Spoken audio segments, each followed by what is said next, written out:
আমরা সবাই মাকড়সা দেখেছি, কিন্তু মাকড়সার জাল বোনা দেখিনি। একটা মাকড়সা এত ট্যালেন্টফুল হয় এবং কত সুন্দর ভাবে, এবং দেখেন মাকড়সাটা জাল তৈরি করে।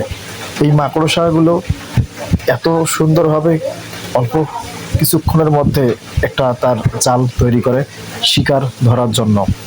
এই মাকড়সাগুলোর বৈশিষ্ট্য হলো নিখুঁতভাবে একটা জাল তৈরি করে শিকার ধরার জন্য। একটু যদি খুঁত থাকে সে আর সেটা ব্যবহার করে না, তাই সর্বদা নিখুঁতভাবে তৈরি করার চেষ্টা করে। অনেক সুন্দরভাবে কিছুক্ষণের মধ্যে দেখেন কত সুন্দর একটা জাল তৈরি করতেছে। মাকড়সা জানে কোথায় জাল বুনলে তার শিকার পড়বে এসে, সেই অনুযায়ী সে জাল তৈরি করে। এক ডাল থেকে আরেক ডালে লাফিয়ে গিয়ে জালগুলো তৈরি করে। প্রায় শেষের দিকে জালটি তৈরি করা। এখন দেখেন, যদি ভালো লাগে চ্যানেলটি সাবস্ক্রাইব করে রাখবেন।